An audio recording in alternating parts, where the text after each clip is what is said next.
How's it going, everyone? I'm Landan with LMR.com. In this video, we're going to be showing the procedure of how to remove and reinstall the factory hardtop on an OBS 1992 to 1996 Bronco.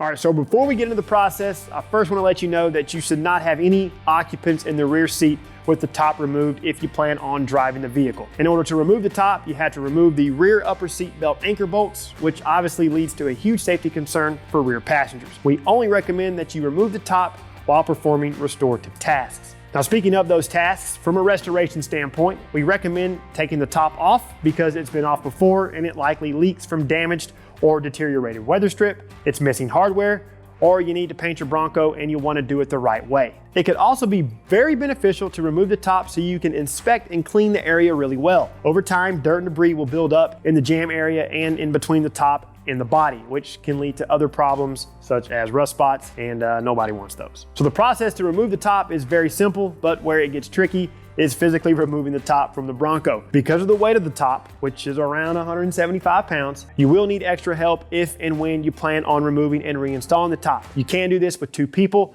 but a third person is only going to make this job a heck of a lot easier. Today we're going to be working on this 1996 Bronco where we're about to replace the top weather strip. If you would like to see the in-depth process on replacing that weather strip, check out the link in the description. I'm also going to provide applicable Torx specs and a list of tools down in the description as well. That way you can go through your toolbox and make sure you have the right tools before you get started.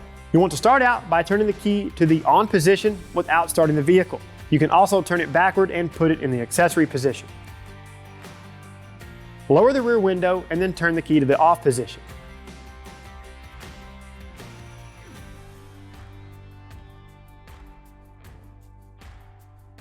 Release the spare tire latch and swing the spare tire out of the way. From inside the tailgate, lift the handle and gently lower the tailgate. Gently roll back the sheathing on the upper seatbelt anchor point. Loosen and remove the bolt with the T50 Torx socket. Do the same for the other side.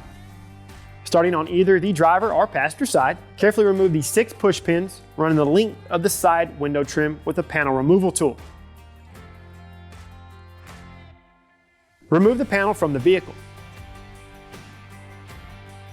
Do the same for the other side.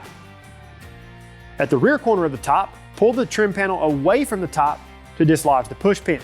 If the push pins stay behind, remove them from the top and then reinstall them back onto the trim. Do the same for the other side. In the driver's side rear corner, dislodge the harness clip from the top. Disconnect the electrical connection.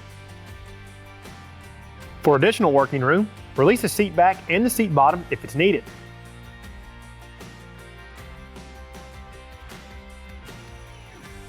Starting with the driver's side roof trim, loosen and remove the Phillips head screws.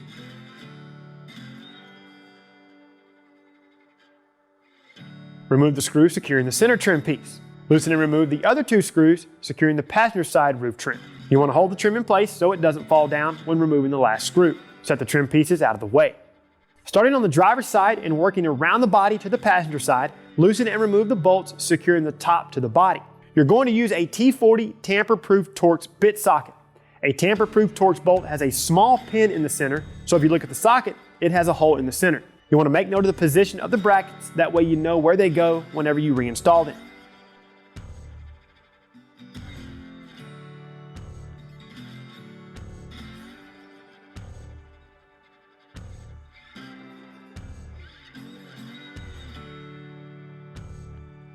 Now you're ready to remove the top. Like I said previously, I would recommend 3 people when doing this. Somebody on each side and the other person at the back. You want to lift up on the top to clear the locating dowels and then move it rearward. Carefully maneuver the top off and away from the vehicle. Set it down on something that is sturdy and it won't damage the top to body weather strips. Clean up the area and inspect everything.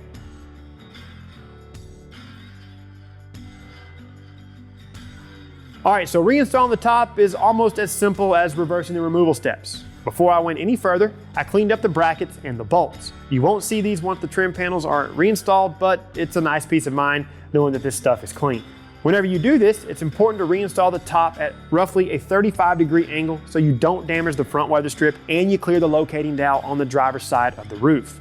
After that, you can carefully lower the rear section of the top and align the rearward locating dowels with the body.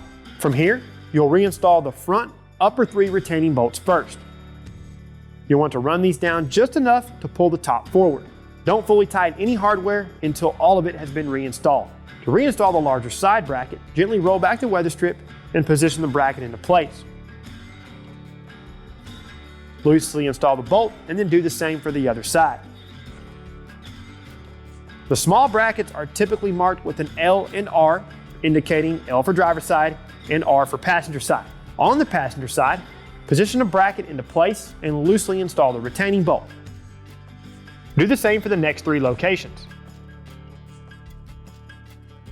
Whenever you get to the 4th location for the bracket, which is the second to last location from the rear, you'll want to use a bracket intended for the driver's side.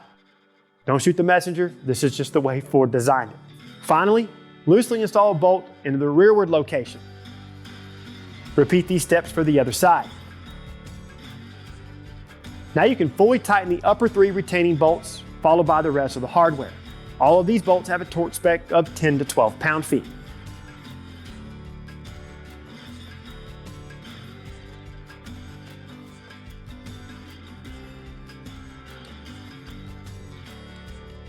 Reconnect the electrical connection in the driver's side rear corner and reinstall the clip. Clean up the plastic trim pieces with a dedicated automotive interior cleaner and microfiber towel. Reposition the passenger side roof trim and retighten the Phillips head screws. Do the same for the driver's side trim. With both trim pieces back in place, reinstall the center trim. Reinstall the rearward trim panels.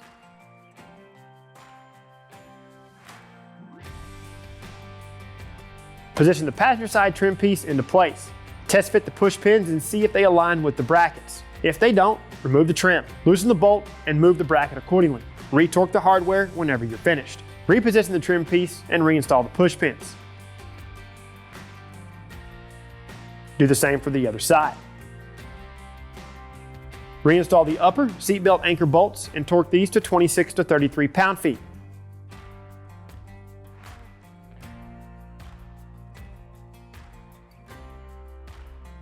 Reposition the seat back, close the tailgate, and swing the spare tire back into place.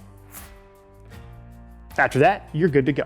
All right, folks, like any of our videos, we hope this one has provided you with a ton of great value. If it did, consider liking the video, subscribe to our channel, and turn on notifications. That's all we have for you in today's video. So until we catch you in the next one, y'all know what to do for all things 1992 to 1996 OBS Bronco. Keep it right here with the Real Enthusiasts, LMR.com.